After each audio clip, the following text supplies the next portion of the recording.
Outreach Project. Ooh, thank you.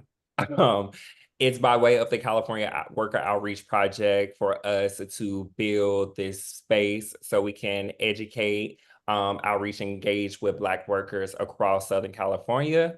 But before we get into the spill and before we get into hearing from you all about this work we've done all summer long, I'm going to turn it over to Cynthia from the Earth Lodge to ground us as Earth Lodge has done with every session throughout the year. So Cynthia, take it away and let's get us centered.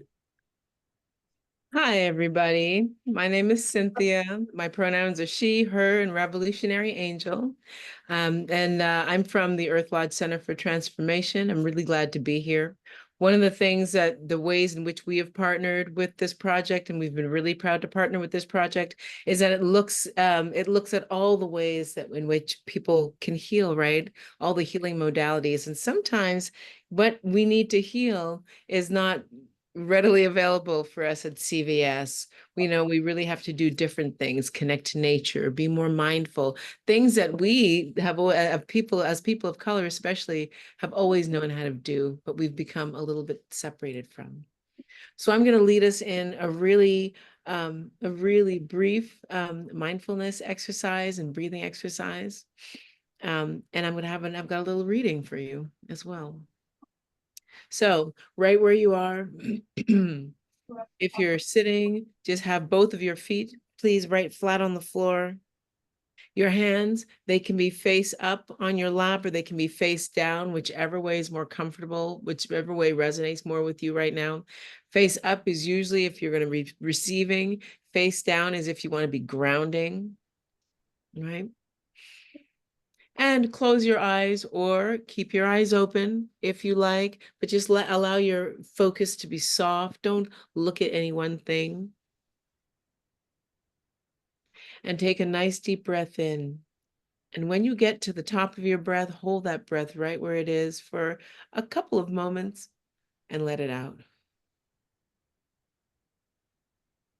And keep on doing that, breathing in, hold for a moment and let out. And soon you'll find your rhythm. You just keep on breathing, just like so.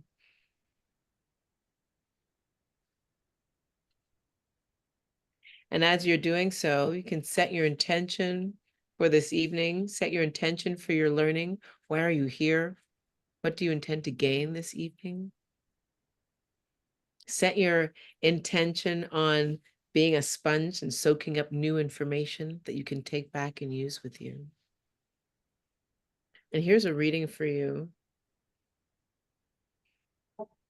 because I think that love is the basis of everything. If you know what is love and what is fear, you become aware of the way you communicate your dream to others. The quality of your communication depends upon the choices you make in each moment, whether you tune your emotional body to love or to fear. If you catch yourself in the track of fear, just by having that awareness, you can shift your attention into the track of love. Just by seeing where you are, just by changing your attention, everything around you will change.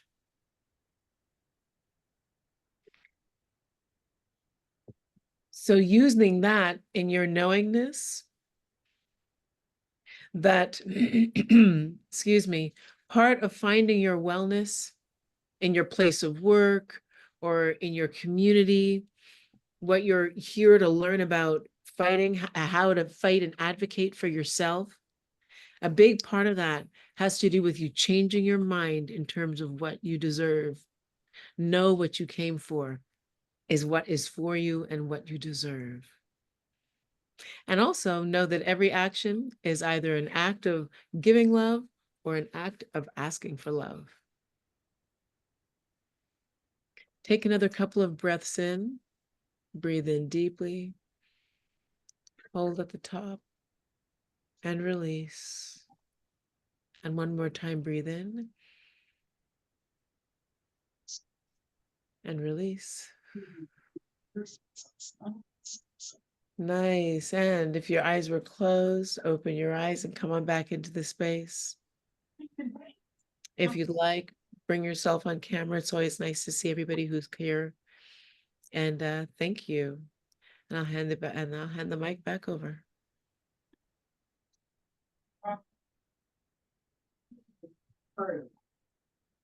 Thank you so much, Cynthia, for that grounding. Earth Lodge has again been part of the sessions for the entire summer, and it was really intentional on our end to bring them into this space. As we know, healing is a collective part of the Black worker experience, just as much as addressing different workplace violations that come up. So thank you so much to Cynthia and the Earth Lodge Collective. All right, to continue with the thank yous, we want to say thank you to all of our CWOP partners as always. If you've been on the sessions in the past, we usually save the thank yous for the end. But again, as we're wrapping up with this last session, we know that this collective work cannot be done alone. It cannot be addressed in a silo kind of approach. So we had our own take on this CWOP 4.0 work, and we decided to go at it in a collaborative way. So we collaborated with all of our Black worker centers, so i.e. SD, LA, and our partner ORs, Black Women for Wellness and Earth Lodge, along with UCLA Care as well, and also our incubating Black worker centers as well, so Long Beach and High Desert as well. In addition to that, we also collaborated with different state agency reps like DIR, the Labor's Commissioner's Office, Department of Civil Rights, and a ton of other state agency reps as well. So thank you to everybody who's on this call and who's present with us today. For the ones who aren't, we thank you in spirit, wherever you're at right now. Thank you, thank you, thank you so much. We can go to the next slide. As you all know, this education has invited you to learn a lot about a lot of different workplace topics that has come up. All of these topics were rolled out from the California Worker Outreach Project. And again, we had the opportunity to approach this education in the way in which we wanted to, in the way in which we like, and also in the way in which we think would be best for the Black workers across Southern California. And so a lot of organizations did a lot of different things, but again, we took the collaborative approach to bring you the different Black worker centers throughout Southern California, giving them space to talk about the work they're doing to address these workplace topics, but also to talk about the things that they're doing in their areas to create pathways and access for the Black workers in the different regions across California. So as you can see, we talked about different things from health and safety all the way down to workers' compensation and, of course, discrimination, anti-Blackness that comes up for a lot of Black workers, right?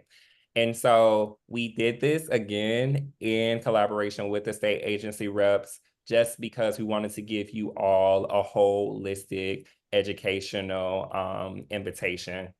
And so we thank you all so much. And later on, we'll get some feedback from some of our partners who are on the call, some of their glows and highlights from some of the work they did with CWOP as well, because a lot of stuff happened outside of this space, not just here. And if you all are working with your Black worker centers, you know some of the work that they've been doing. We go to the next slide. All right. I'm going to actually turn it over to Melissa because I feel like I just gave a lot about the Edu-Series, and I feel like I'm either gonna say the same thing or what. But Melissa, you can go into the docu-series. Okay, cool. We're gonna share how we achieved some of our goals that you'll see listed here. We'll go through this order. I am gonna switch screens so that I can show a little film, a little preview premiere of our docu-series. So give me a moment to make sure I click this correctly. And please let It me know wasn't if, been at all. what's Please that? be quiet. Okay, so a question. All right, so here we go. This is the trailer for our film. There's something in organizing, particularly in Black organizing, we call moving the rock, because the rock is liberation.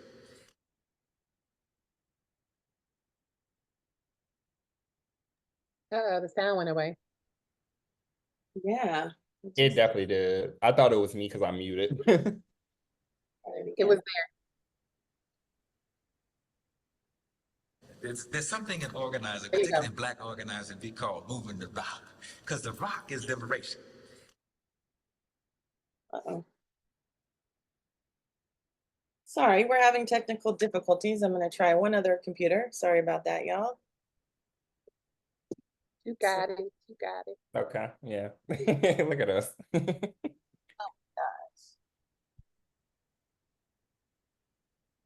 Kirby. Tech monsters working for the opposition. Okay, here we go. Fingers crossed. Well, maybe not.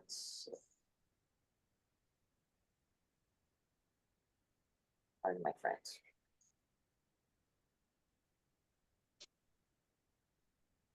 You hear anything? It's a little low. Because the rock is liberation.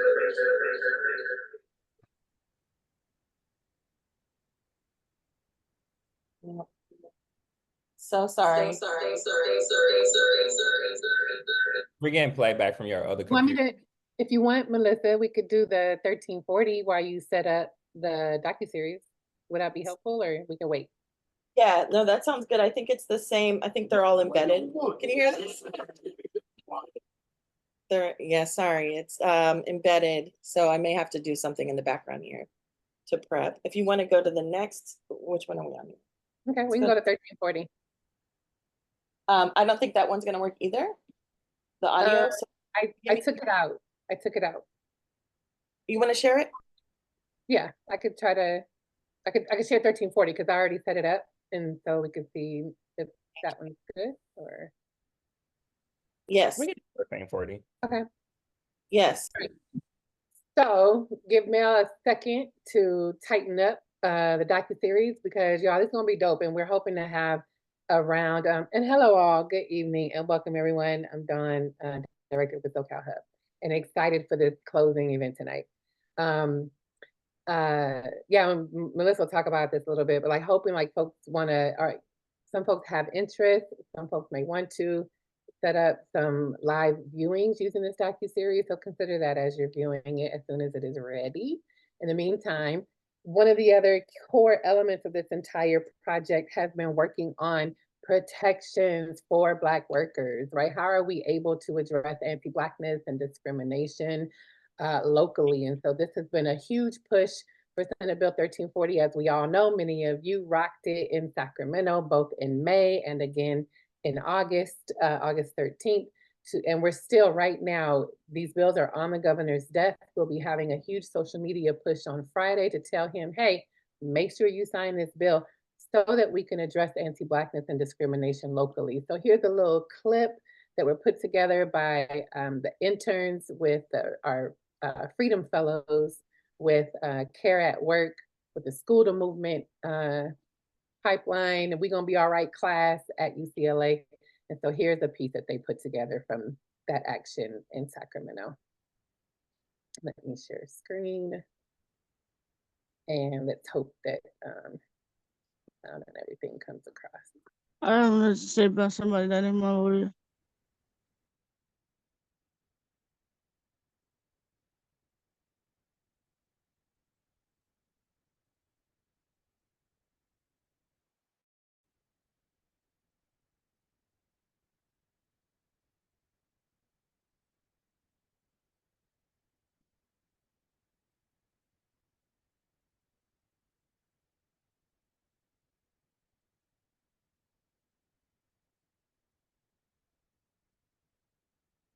Okay, there we go. Can you all see this okay? At least the visuals all right? And then we'll go to sound. Yeah! When do we want it? Now! When do we want it? Yeah! When do we want it? Now! BWC!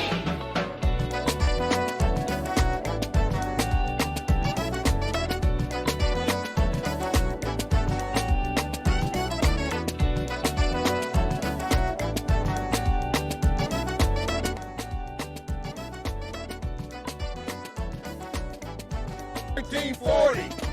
SB 1340. What do we want? Our rights protected. When do we want it? Now.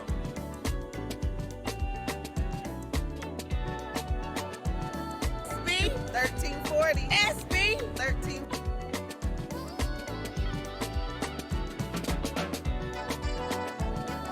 Show me what worker power looks like. This is what it looks like. Show me what black power looks like. This is what it looks like. Show me what community power looks like. This is what it looks like.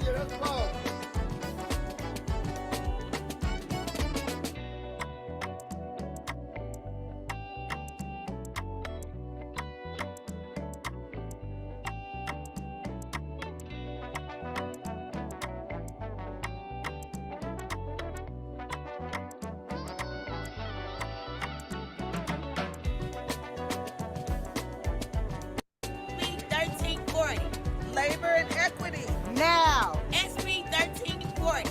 Labor and equity now.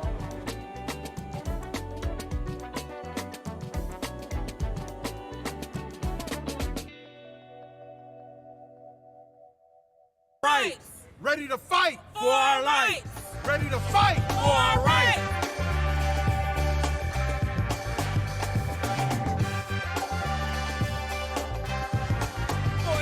Labor and equity now. SB 1340 is for equity and inclusion. Fast forward just a little bit. At every tax dollar that we invest in infrastructure become a benefit for our most vulnerable communities, we all win. And that's what SB 1340 is.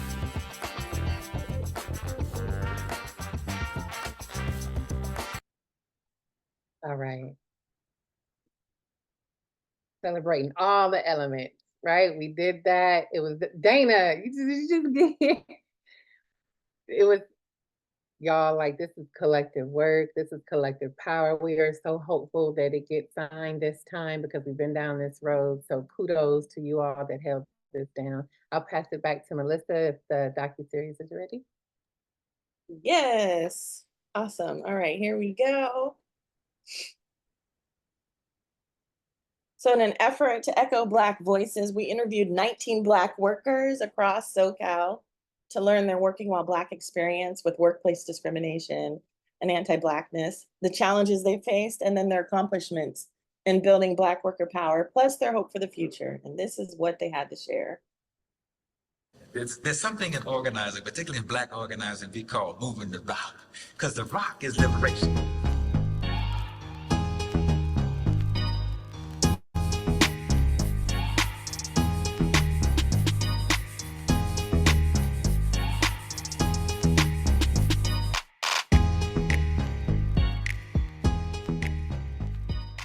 First, Black worker voice. Because without the voice, you can't get to the power. And part of what has happened, and part of the reason why there is a Black Worker Center, and the whole Black workers infrastructure, is because we needed a voice. Black workers needed a voice. That's the first thing. The second thing, once you got a voice and people started expressing their positions, their discrimination, and their displacement, then you can talk about that conditions and what it means in our communities, the Black women and Black men. And then finally, how do you create public policy that addresses it in ways that are both fundamentally sound to the people who have been who have been impacted by it and who are surviving it? So that's the first. Second thing, who are included. Too often we create public policy without including the people who are impacted by it. My name is Monet Warren, and I use she, her, hers pronouns. Black worker power is important for workers in Southern California because of stories like mine, because of stories like other Black workers where the employers just are not creating safe working spaces for their employees. And we see it all the time. We see it with Starbucks and Tesla, right? We see it, and then we also have the lived experiences. So it's like from major corporations all the way down, to universities, to grocery stores, coffee shops. We need that worker power. My name is Anthony Holmes. I'm just speaking of the Black culture, African Americans, about what's going on and city jobs and non-city jobs. You know, this is happening all over the nation when it comes to Black employees to get promoted. We continue to get discriminated against, get passed up, retaliated against, bullied, disrespected. It's just, the list goes on.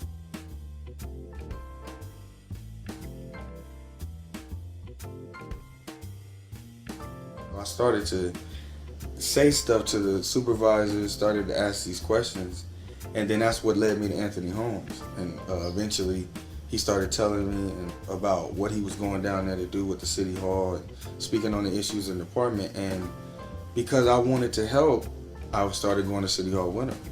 And when I went to city hall with him, when they saw the video and they saw that I was there, I was still on probation. So making these points and saying these things that I had heard, that's when they kind of blacklisted us out of the department. Like, you're still new, you shouldn't be speaking on those issues. But that wasn't my concern. My concern was more so, well, none of you guys are saying I'm wrong. So that's what led me to keep going, to try to bring awareness to the department. And sure enough, it blacklisted me out of the department. We get out here in the community, I knock on doors and I talk to the community to see what's going on with them, what's their input on different things. And then the main thing is meeting them where they're at in the community. That's what I do on a daily basis. Because sometimes I don't understand sometimes some of this stuff they be saying on TV, on the news. So at the job, they kind of break stuff down to us when we get on calls and stuff. That way we have a better understanding and we can take it out to the community. So I'm the one that goes out there and meets everybody where they at. Yeah, we get the script, the whole rundown on the script, but the script sometimes so long, ain't nobody got time to be standing at no door at no 10 minutes. Listen to you ramble about some stuff they're not going to understand. Just pull the important parts out and take it from there. And that's what I do. My name is Sherry Bell and my pronouns are she, her, hers. Well, I think that some of my hopes and aspirations was to see the numbers shift, because a lot of what I pay attention to is data and numbers. And so if I see that the numbers of, the wealth gap is decreasing, and, folks' health outcomes are getting better, and communities are resourced, and people and children can play outside, and their families can be at home with them more because they don't have to work 2 and 3 jobs to survive. For me, that's what equity looks like, a better quality of life. Because I think that all of us deserve that. Every single person deserves that. Unfortunately, we're not at the place where our income and our basic needs are met automatically, where we, it would be great if we didn't have to work at all, but we do, right?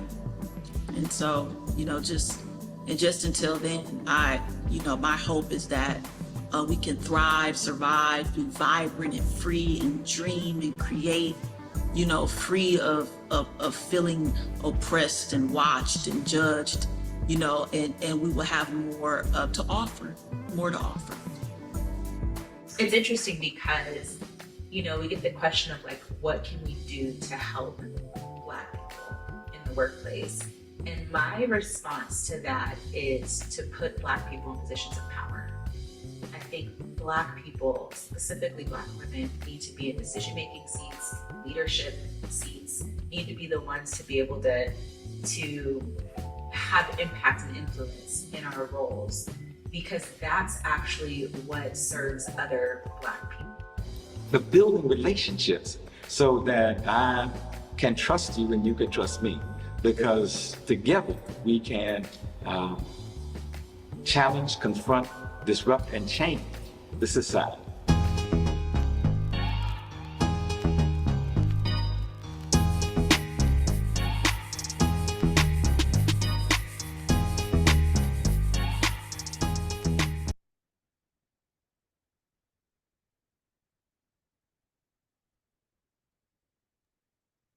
Whoa.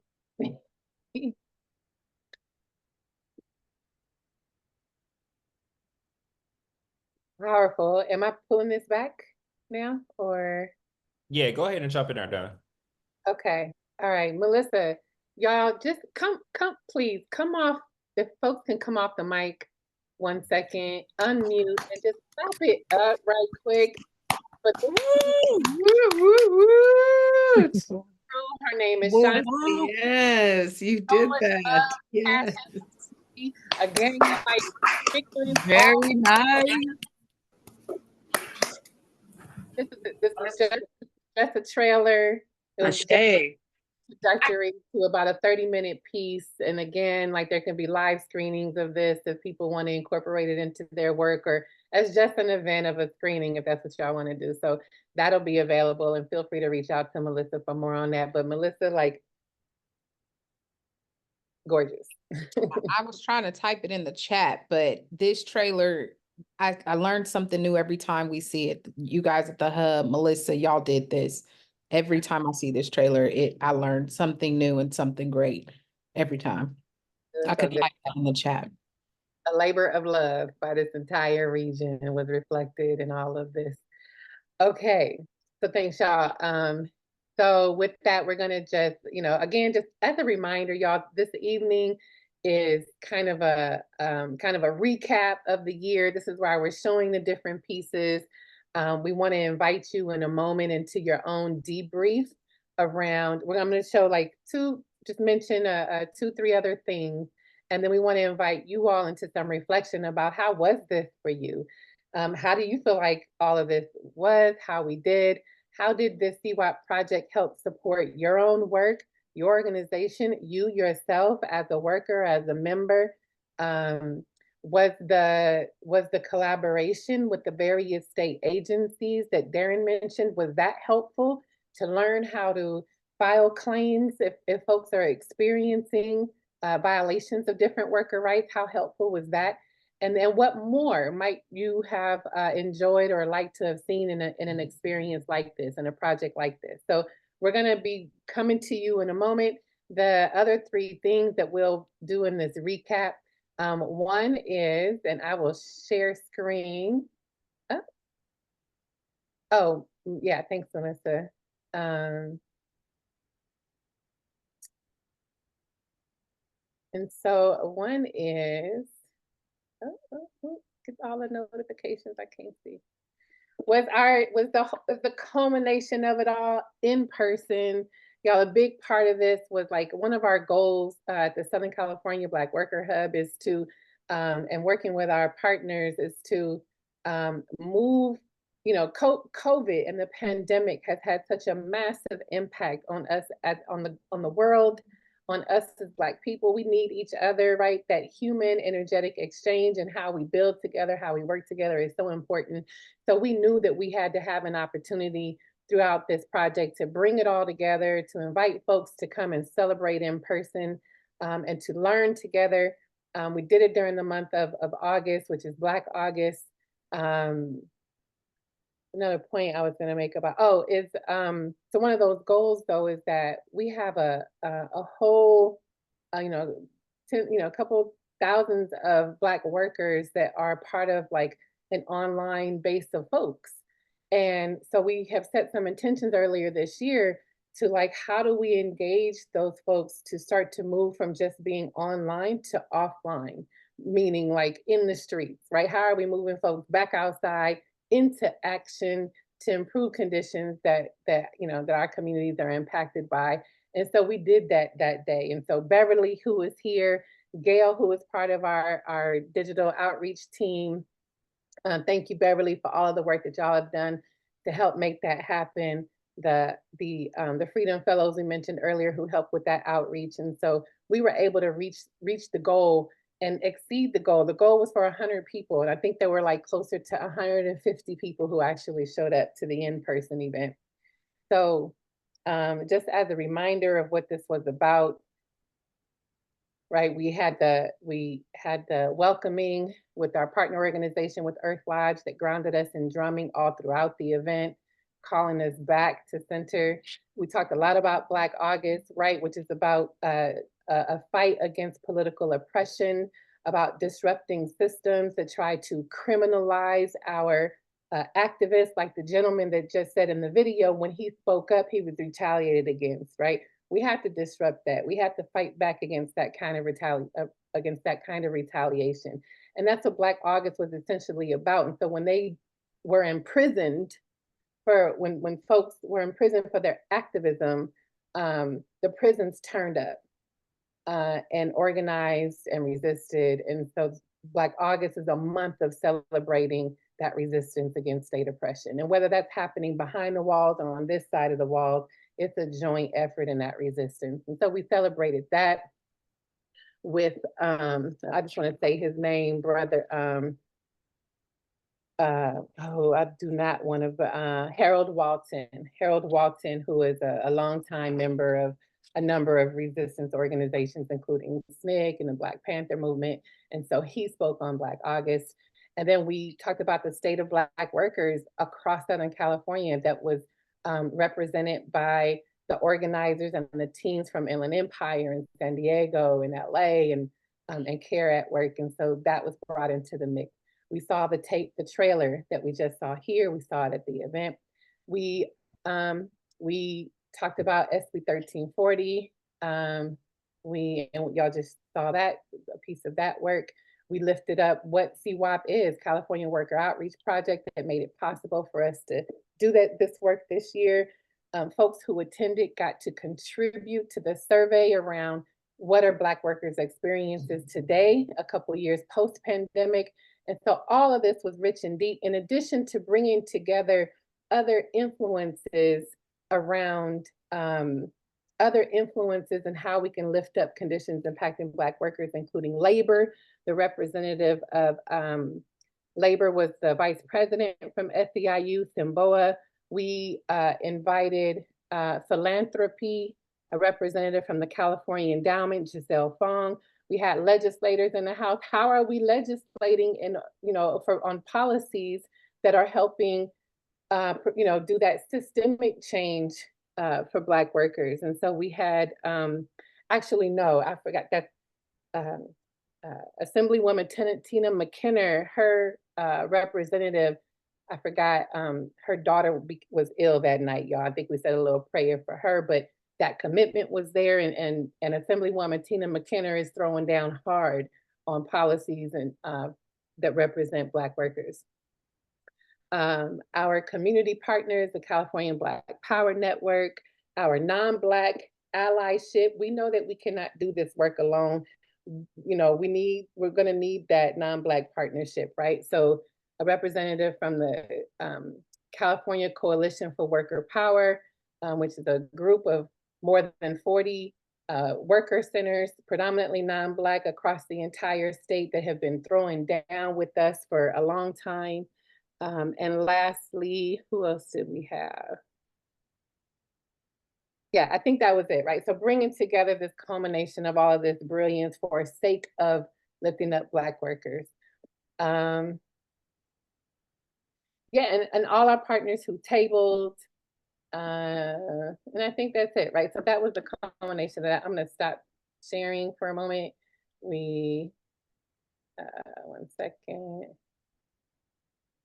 Yeah, we talked about members that came, out, who had only been online, and many of whom had only been coming out to these Zoom events. And so that was really exciting to know that folks were that inspired and motivated to show up and get active in person.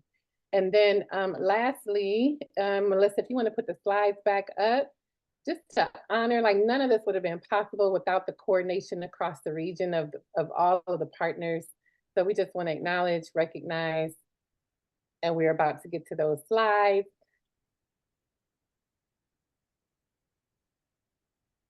Melissa, you can go. Keep going to our partner slides.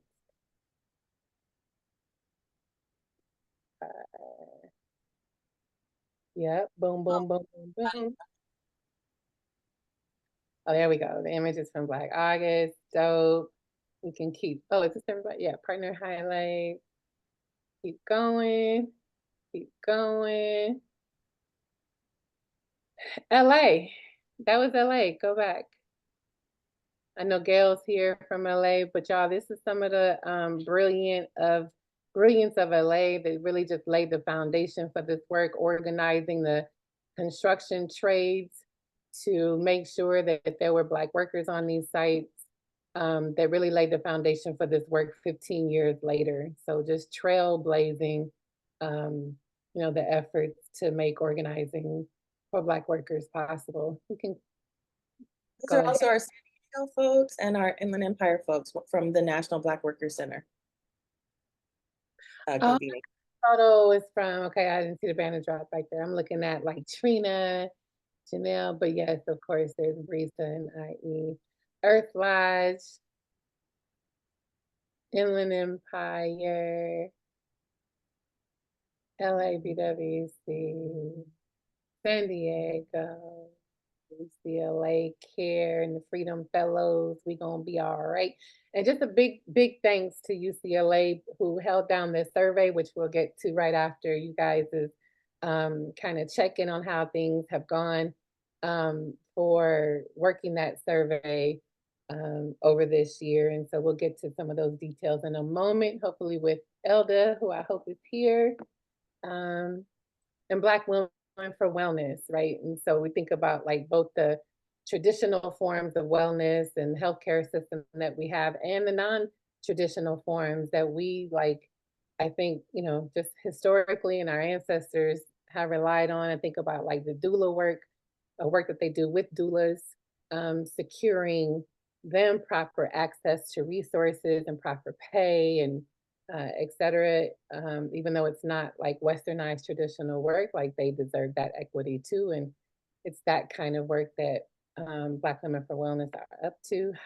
High Desert Black Worker Center, and lastly, Long Beach Black Worker Center. Those two have been in an incubation process in building their worker centers, and we've been excited that CWOP allowed them to come into this work. That has been one of the goals of the CWOP project was to, and for us, for the hub as the regional coordinator of the project, to invite other organizations that maybe wouldn't have not, you know, normally gotten the opportunity to build, and it's supporting the building and supporting the development of newer organizations into this work. So we're glad that we were able to extend this opportunity to those groups. So with that, let me slow it on down because here is where that we want to invite y'all's reflections. There's two things that we would like to do in this moment. We want to take about a total of 15 minutes, but we want to give you all about like maybe like 8 to 9 minutes or so in a breakout. We want to invite you to reconnect with each other. Hopefully you end up in a group that you haven't been in with someone before over these last 8 months or 7 months now. And just reconnect about your experiences through this project. If this is your first time here, ask about it. Somebody in your group is going to give you a firsthand experience. And so reconnect about how we did. How did this project and this experience help support you or your work or your organization? How helpful was the collaboration with these various agencies? How helpful was the information that you learned around workers' rights that Darren reviewed in the opening? And then what more would you have liked to have experienced? And then we want to, when we come back and towards the end, like we'll also gather from you exactly what you would like to see in the second round next. Well, actually, it's the fourth round, I think. But as we are making our plans for CWOP 5.0 next year. So, and then when we come back from the breakout, y'all, there is a Menti, which basically is like a survey tool where you'll get to log into it. And I'm going to ask Melissa when we come back from the breakout to walk us through that so that you can log into it. There's a code and you can answer those questions directly in the app pretty seamlessly. And that way we can capture them concretely. Your thoughts, your reflections are important to us. And so that will allow us to do that. And so be prepared, like once you come out of your conversation, you can do this on your phone, or if you're at home on your computer, have your laptop, so that you can prepare to provide those in the app. Okay, Melissa, is that correct? Sounds good. I've created rooms. So you'll see the notes in the chat of what to talk about, these questions here of how we did. We'll bring you back in a couple of minutes. You'll see a little announcement when you have a minute left. Good to go? So look for a little pop-up on your screen that invites you into a breakout room so you can have a conversation. And I see Angela, I know that you're at work and can't join, so that's okay. Got it.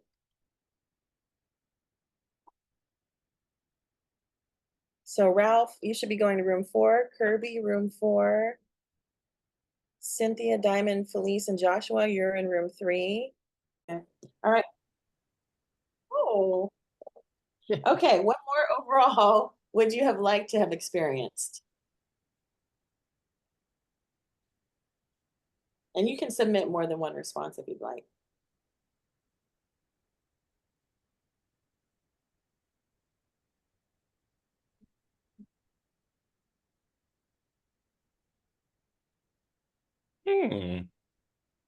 Cynthia, I see your message in the chat, having more opportunities for CWOP folks to come to your site. Thank you for that.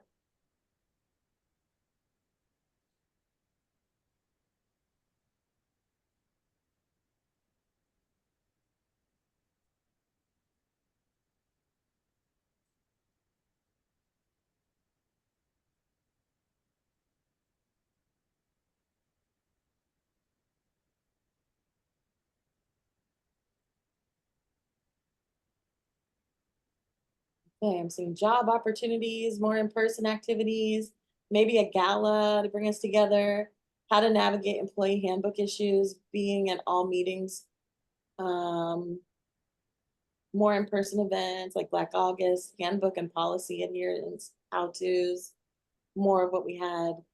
See how nonprofits can get unionized. Very cool. All right, that is it, folks. If you have anything else you want to add in the chat, please do.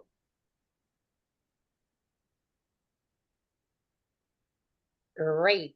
Thank you, Melissa. Thank you, everybody, for your feedback. This is critical. This will help inform the direction for CWOP 5.0 coming up next year. Before we transition, I just want to acknowledge that at least one partner who's on here, i.e. Elda, I'm sorry, yeah, hi, Elda, Itashay, I just saw the E. If you want to just take a moment real quick, Itashay, and just give a big glow and like how this was helpful for the Inland Empire, this entire project overall.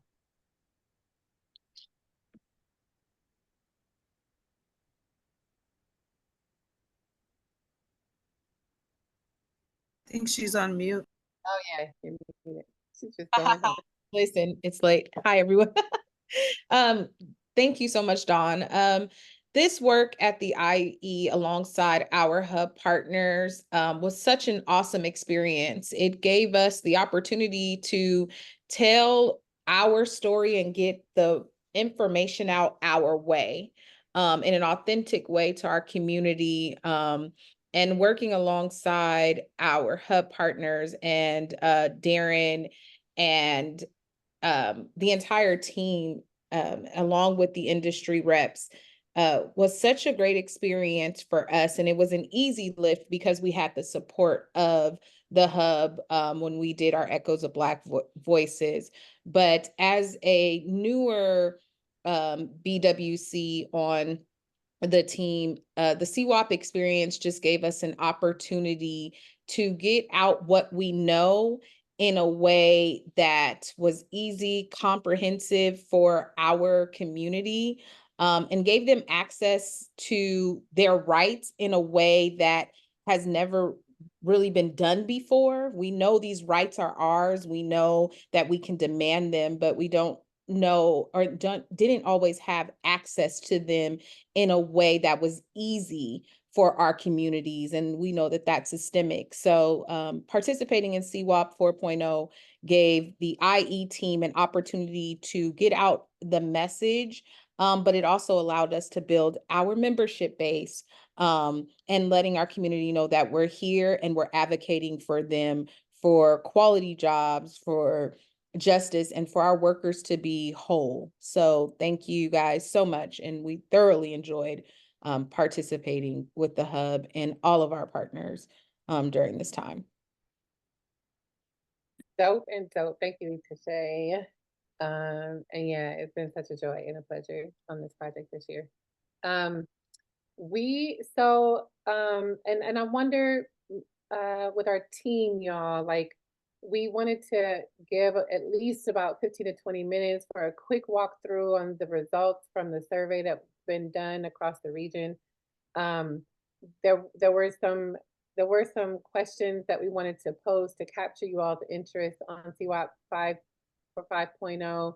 And we might be able to like squeeze that into the chat possibly, so that we can give adequate time to Elda on the survey results. I know we've all been anticipating and waiting for these. So let us figure out how we can do that as we learn what we know, right? But to see the culmination of the results of our Black voices in the region. So Darren, if there's nothing else, if this is the right moment, we could just pass it over to Elda for a review of the results.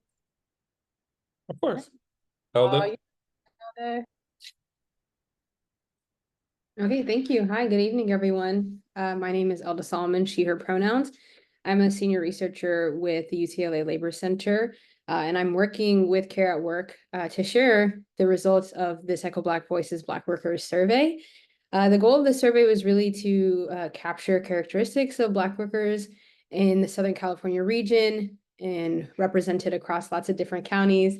Thank you, Darren. Yes. I am the former policy manager for the Southern California Black Worker Hub. So you might have seen me on these calls before. I know I see lots of familiar names and faces, so it's great to be back. This survey, however, hopefully some of you have taken it as Black workers in the Southern California region. I live in San Francisco and the survey told me I could not participate. So hopefully some other folks were able to participate in the study and are, hopefully getting to reflect on some of the survey results here. UCLA Care at Work, it's the Center for the Advancement of Racial Equity at Work, and it's housed in the Labor Center at UCLA.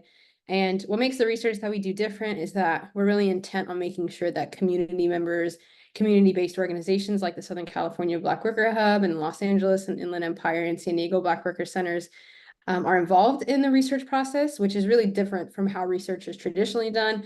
It's traditionally done in a way that, keeps workers and community members out of the research process. But that's the difference between the way that we do research, is that we want to be in community with folks.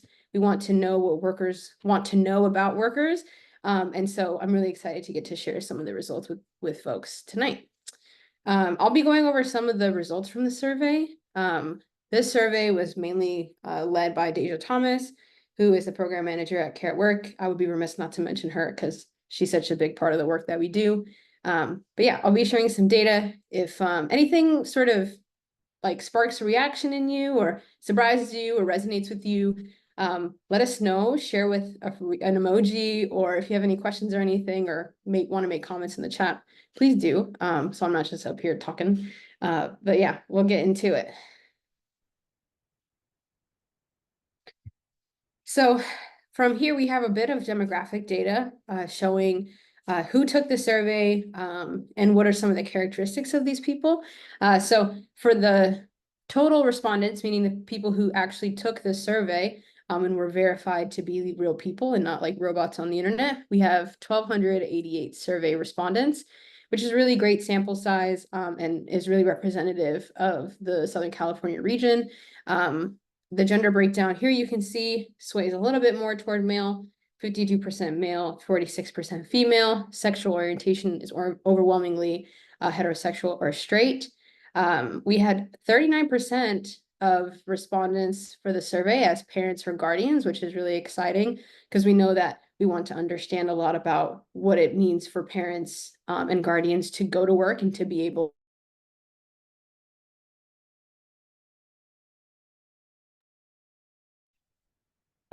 She muted. No, she froze. Elda. I'm gonna text her. Hey, Melissa, can you see your chat in the chat box? Dropped a little question about some of the 5.0 questions.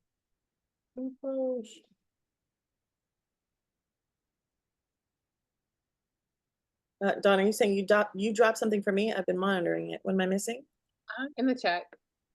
I don't see anything yet. Oh, I hope I didn't send it wrong. Yeah. Might have to maybe scroll up a little bit. Oh my gosh. Hello, can you hear me? I just got booted out of the Zoom. We can hear you now. Yep. I did not know I was having connection issues. It did not tell me. Usually it says like internet's unstable. I'm gonna try to keep my camera on, but if it messes up again, maybe I'll turn it off. I hopefully you heard what I said about parents, but here we see that parents compose 39% of workers who responded to the survey. It's really important to capture, like I said, workers who are parents and guardians who have families to care for, because it helps us to learn about families and living wages and things like that. And for our age here, our age distribution, we have mostly millennials, 55%, with baby boomers trailing far below at 10%, Gen X at 21, and Gen Z at 15%. So yeah, I think we can move on. So I'm curious to hear what folks might think. When you think of Black workers, which industries do you sort of think or assume that Black people are currently working in? Would love to hear from folks or get some responses in the chat. Education? Education, yeah. We see education again in the chat. Social work, retail, government, healthcare, nursing, absolutely, medical. Any other thoughts?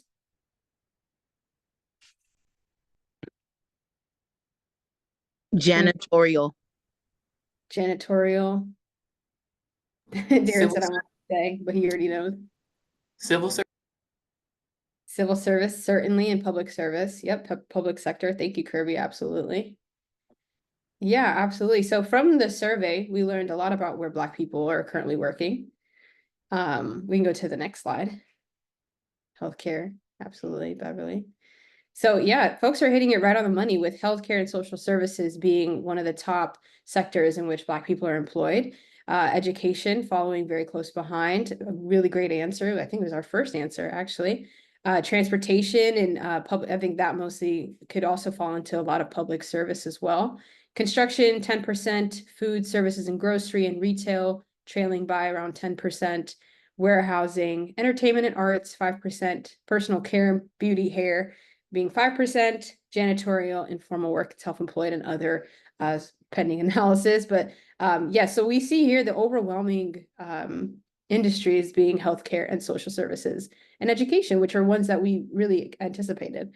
Kirby, I know you work in entertainment, so is it surprising to see the 5%?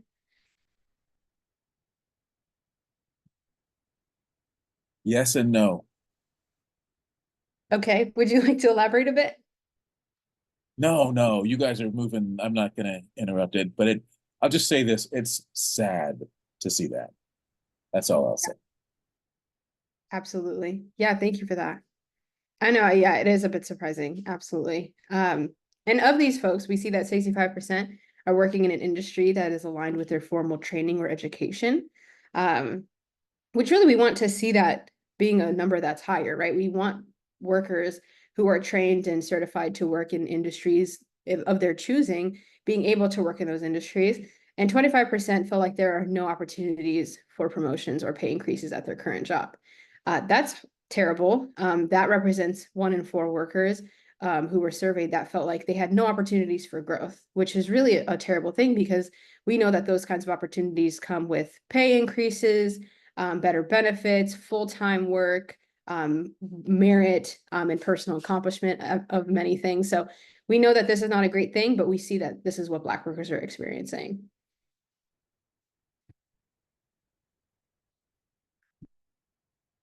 We can move on. Oh, this one's teeny tiny. So if you're able to, you can also take a moment to zoom in on the actual, oh, they did it for us. Thank you. Thank you, Zoom Genie back there. Here we see living wage and spending. This chart here shows us, when surveyed, where Black workers, if they were able to receive additional income, where they would invest any additional income, should they make more money or they have a wage increase or a pay increase. If Black people made more money, if Black workers made more money, where would they choose to spend this money? And the overwhelming majority of folks had sort of ambitions of contributing to their personal savings. Z, I see your hand is raised. Do you have something?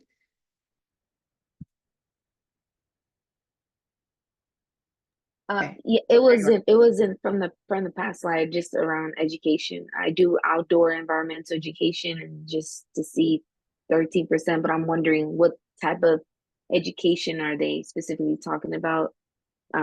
Interested in that. Because we know all various sectors is very white centered, and that's what I see in environmental education. So 13% was sad, but also like not surprising. Yeah, and I think from the slide before, that was actually the second highest industry in which Black workers are, participating in the workforce. So, yeah, 13%. I think it might seem small, but and we also, I think you're asking a really great question of like, what kinds of education does that actually mean? It's a pretty broad term. Like, does that mean like private education or, like post-secondary or, like what kind of education are we talking about? That doesn't just mean like schools in one way. So, yeah, but I think also it also is a number that overrepresents the Black population in Southern California. So it seems like Black workers are, in comparison to how big of a population we represent, are actually pretty well represented in education from what this survey shows us. And Curry here says the best count of Black workers in my local is still 1.7. They stopped surveying after that, but I thought we were just the top of the heap of stupid. Yeah. I'm sure that in lots of entertainment industry specifically, there's probably not even enough Black workers to make a formal count of them. So yeah, that sounds about right. But yeah, back to this chart here, we see that Black workers, if they were able to allocate additional income, they would contribute to personal savings, buying a home, paying down debt, investing, transportation, food costs, retirement, and lots of other things going down the list. This is really important because it really shows that if Black workers were to be able to make a living wage, they would be able to contribute back into the economy, into what we call a stimulus effect, similar to like getting a stimulus check. There, you get money so that you can recontribute back into stimulating the economy and helping the economy to better itself. And so we see that when Black workers are able to spend money with adequate pay, that they're able to contribute as consumers and also build their spending power as workers. So yeah. I think this is the last of our slides, but I'm happy to see if folks have any questions. The survey findings are still tentative. We're still working through the data, and you can expect to see some sort of report or brief coming from the survey results that we're working with the Southern California Black Worker Hub to produce, and making sure that we have, things for Black workers and that we're learning from surveys like this. It's not just like we're collecting data for fun, but we want to learn about Black workers. We want to create public policy that benefits and serves Black workers, and also want to educate industry to better equip Black workers to be fruitfully employed and to be successful and thrive in the workplace. So yeah, thank you. Appreciate y'all. Thank you to the Hub for giving me some space and some time. I see Don in the chat has written, of these industries, do you have any priority interest in one or two of these? It'd be great for folks to answer that question, because we'd love to learn about what industries you have an interest in. So appreciate that in the chat, Don. But yeah, I'll hand it back to Darren, but appreciate y'all. Thank you, Elda. Holding it down with Deja. We can go ahead and go into, because we have 8 minutes. So if we actually want to carry out the last 8 minutes doing a formal discussion around what people like to see around those industries, we can go into that for real. Yeah, good. There we go. Because I wasn't sure with the timing if we'd be able to catch it on the Menti. So yeah, Melissa, you wanted to come back to menti.com, right? And we can answer these questions on there. Yeah, I put the link in the chat, or you can go to menti.com and use this code 23773237. I'll put that in the chat as well. whatever's easier for you. All right. This And will I'm be our holding my pose for Elder. Thank you for coming through. Thank you, Elda. Woo! Claps to Elda. It's always Elder for us. So yeah, so this mentee, y'all get back in there right quick. We're gonna just take a couple of minutes, 2-3 minutes to run through these questions fairly quickly, because this is one question, and then the other one is just kind of what would you like to get out of these experiences next, right? And you answered a little bit of that on one of the previous questions, but more specifically, next year I would like to see XYZ, and so feel free to repeat that here so that we can capture that clearly. And then we're closing. Yeah, and then we'll be closing. So, oh, this is good to see. Will this also be included in the Google form in case we wanted to add a little bit more? For sure. Yes. Thank you.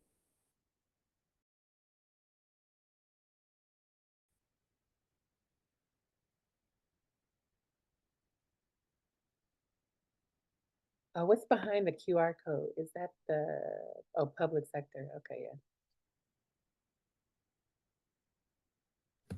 The people have spoken. Look at hospitality service. yeah. Right. I mean, California. I hate to say it, but we have decided that those are brown jobs, or brown people have decided that those are their jobs. It's almost like we get kicked out of that sector. Yeah. Melissa, do we want to go to the next one?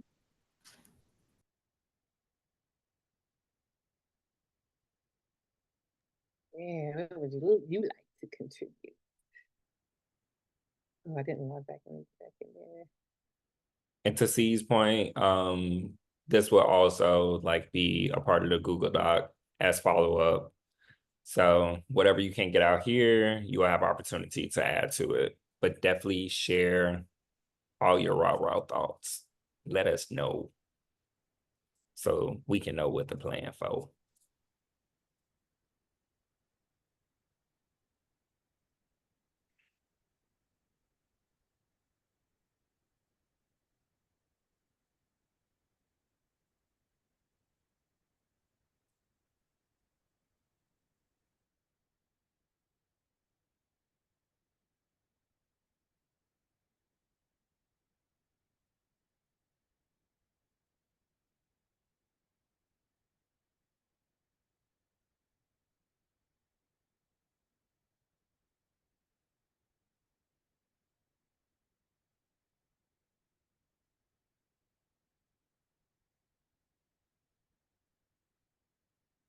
Is that Dana?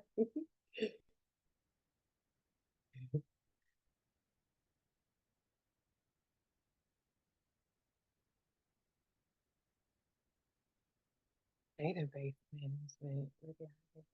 Planning strategic development.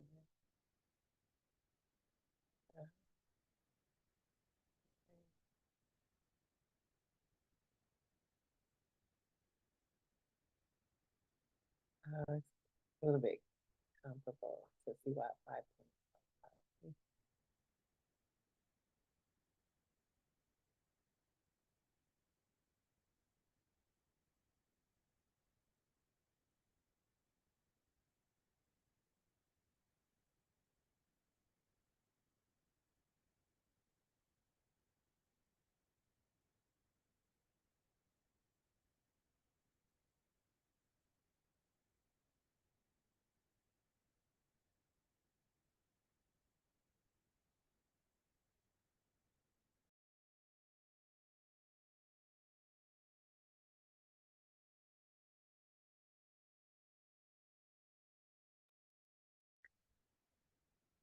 All right, as both Melissa and Darren stated, these questions will come out in the email, so feel free to continue to add more there when you receive that. I'm feeling sad to be like, oh man, we got to get ready to close, but Darren, Melissa, both of y'all have some closing words, I think. Melissa, I think you have some call to action. Know what the hell you're voting for with LABWC, the ballot breakdown. That's how Melissa. Go ahead, Melissa. Oh, Okay. Well, you know, what's next is continue to build Black Power, regional Black Power with us. We are with the Southern California Black Worker Hub. We work in partnership with Southern California Black Worker Centers. So thanks for the question earlier for someone who wanted to join the LA Center. We are going to be focusing on workforce development moving forward, and we are preparing for the California Worker Outreach Program, CWOP 5.0, with that industry focus on the industries we just asked you about. We have some events coming up, and Darren, feel free to dig in if I'm overstepping here. We asked you these questions here. So what's coming up next is voter education with the LA Black Worker Center on October 17th. You'll find this on our social media, on their social media, which I put in the chat. We will follow up with lots of emails and goodies for you to learn more about that. But it's going to be a great session to learn what's going on the ballot so you can understand from a Black perspective. I don't know, Don, Don mentioned Senate Bill 1340. I'll pass that to you, Don, if there's any call to action there. Sure, yeah. So look out, y'all. Please follow our socials. Follow your local Black Worker Center socials in IE, LA, San Diego. And the hub, of course, will be putting out some pieces on how we can press this governor to sign this bill this time. And so if you can make a call, share it, et cetera, look out for that Friday. We'll include some of that info in the email also. Healing with Earth Lodge. I can continue down here if you want. You want me to? Okay. Healing with Earth Lodge. There are a series of events coming up with Earth Lodge. We want to include that too. Come out and support. They are based in Long Beach. These events coming up with Earth Lodge are in Long Beach, but we need that grounding, that centering, that reconnection to Mother Earth. Again, we just mentioned tapping in with your local Black Worker Center and the hub and all the ways you know how to find us, contact us, and follow the socials. We learned so much about filing claims and the other ways that we can address violations of our rights at work and organize. And then to find like all of these resources from this entire series all year, this is where you can get it at SoCal Black Workers United.org/echo.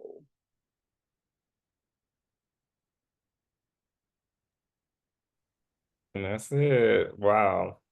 That is it.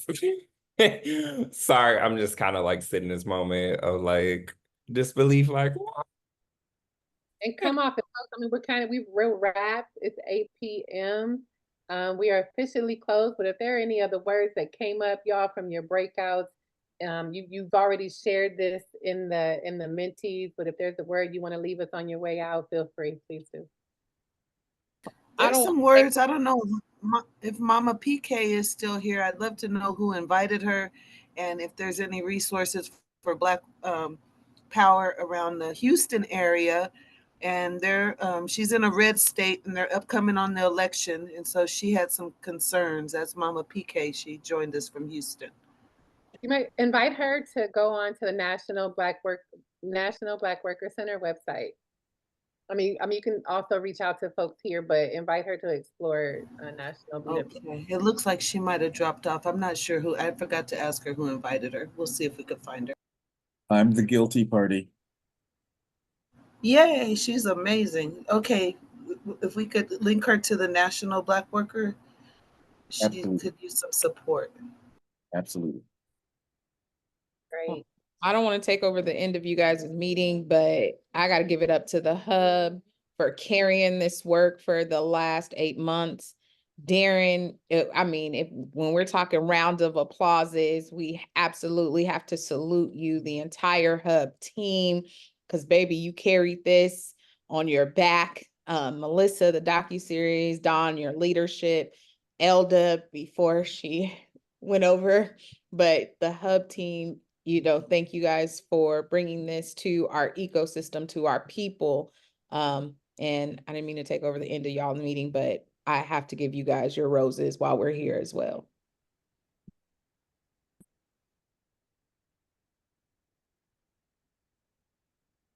Thank you. Thank you. Did we say we're trying to get the governor to sign 1340? I'm sorry. Yeah, several times. Look out for all the way. Yeah. I'm thinking about next work now, but no. He has to sign them by Monday, y'all. Like the 29th is the deadline, or the 30th, I think. And so this is why we need to do a last ditch push.